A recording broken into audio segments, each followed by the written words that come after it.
Hi, today's video is on British seagull and poor water flow or no water flow. Just the common causes of it here, and I have it all split here so that you can see the different sections of it. I suppose before you take anything apart, you can go for the common flush out there. You can see the little pea hole there at the bottom. What you can do is get a hose pipe, push it down, turn on your tap and force pressure into that just to release any blockages that are there. That's one quick solution that's may save you. And then we have the gearbox. You can see the two slots here. Just make sure the two of those are free. So if the two of those are free and that all the ways up through that hole is free, probably maybe get a screwdriver or something as well. Push it down, move it around on it, and push your hose through that. If that hasn't freed up, you'll have to go taking things apart, which usually is the case. The first thing I usually go for is the head. I think there's probably 90-95% of the time it's these water galleries have gotten blocked. These ones here, here, here, here, and it comes through here and goes out through the little pea hole then at the bottom there. But you must make sure that all of these are clear and are all adjoining. They should all join to each other. That one then joins on this way, and that one onto this one, back that way, and down through the bottom there. There should be two adjoinings onto this water gallery and this one, in through here and here. I have another video up on how to remove the head to getting the studs out. Can be a bit of a job.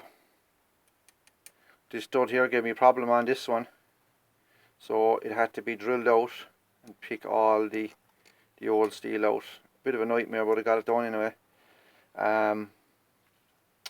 That's the first problem, I think, or the main problem should I say, that's in these seagulls, is this block here. They do tend to fill up, and if you can imagine the motor is upright, so these two studs are going to be the hardest two studs to get out, because all the silt goes to the bottom and tends to sit there. Sand, silt, salt, the whole lot sits there. They're going to be the two harder ones to get out, and the water gallery here at the very bottom, down here on the exhaust end of it, that does tend to get full right up with stuff before anything else will get full there.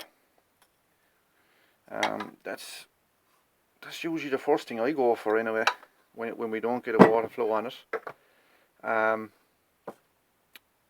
If you do that, replace your head gasket and your gasket sealant and all that, and you still haven't got a flow, what you can do is split it from the leg. So you'll take out your bolt, your nut here and your nut here, and you'll take off this nut here that goes onto or this little screw that goes onto the back of the exhaust to here. Take that out as well. While this lower section is complete, you can just push down your exhaust. It actually just slides down over the gearbox like that. So what you can do is just check. You can check this one anyway when you have a split. So just turn that upside down. I have had one recently that had a little block here. Now I had done the head,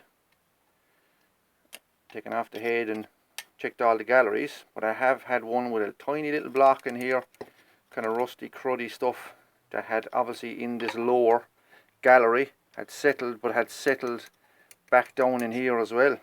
So that was another one that was needed to be freed up. So just get your screwdriver and try and clean it out. You could always just split it. When you have the head off, you might as well split it if you want, and just clean that out as well, and just pop it back on then again. That's one side of it. I'll show you the lower end there now as well. I'll just move that out the way. So you have the complete lower end. For here you have this little this nut that slides up from your water line and it goes onto here. You must screw that off first before you can split the whole out as well, obviously. Split it down and just slide off the exhaust here now so you can see it easier. Slide that off out of the way. Now you have your gearbox, your leg, your water line, your exhaust is going on here. So I've this split already by a stud here and a stud here. Just remove that. We'll remove our gasket. Just leave that aside there. For this section, this little pipe sits into a little hole down in here. Probably have to see it on the camera there now. We'll just pull it out. There's a little hole down in there. You can just see it. You can see it down in there. You can see it there now. And this water line slides into that little water port there. And this goes back up onto your block. So you can also remove that and check to make sure that is completely clear. You could probably push it out with a bit of wire or something, just to make sure that that's 100% clear. So that's another thing you could check. So that's that side of it. So what you could look at then is inside here. Make sure you can see daylight coming through those two slots, and that it's nice and clean inside here, so that the water can fill up this lower end of the box here, the box. So there's plenty of water flow, and here then is your drive shaft, and here is your impeller. Now these are very tough impellers, they're not modern day ones that are all rubber. They tend to perish and just be changed annually and whatever, but these are almost a lifetime job. Just slide out your drive shaft there, and you can see it sitting on it, and it says top end there on it, so you know which way it goes up if you need to take it off. Now that sits inside here. It sits inside this section here, and it spins inside here on the drive shaft, and it goes all the ways in around this channel here and goes up through. Let me see, can I get it there on the camera for you? Up through this hole here, up through that hole, and that hole is the one that's inside in the exhaust. So that sits in straight in there, the water line. These are all the cavities and things you need to check to make sure everything is pumping water fine. So that's just the lower end there. So just make sure that all these areas are clear and replace your gasket. So you'll have your drive shaft that just sits in there, and when it spins in, it turns like that, pushes the water this direction, pushes it around up through your, you have your gasket in as well.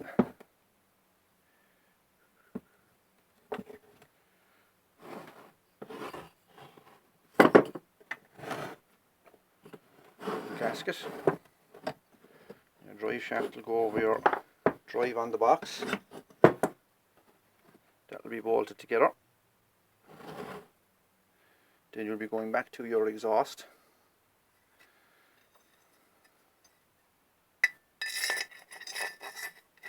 That'll be going through. Oops, that'll be going through your exhaust, and it will sit right in there.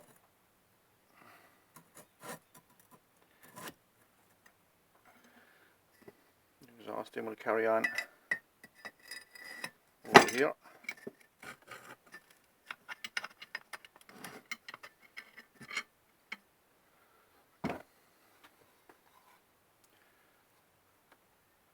Screw it back on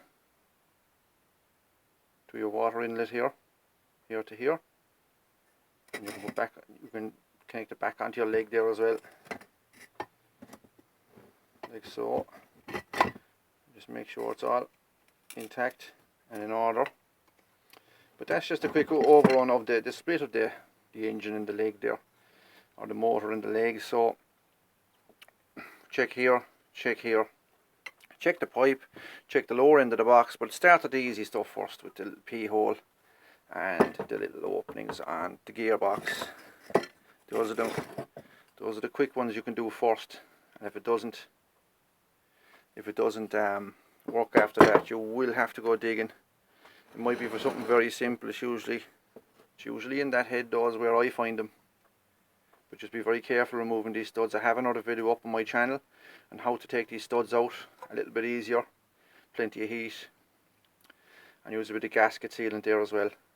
So that's just a basic video there on water flow and how they operate. Most of these older ones are the same, like the Century, Silver Century, and the 40 series. All those kind of ones are more or less the same.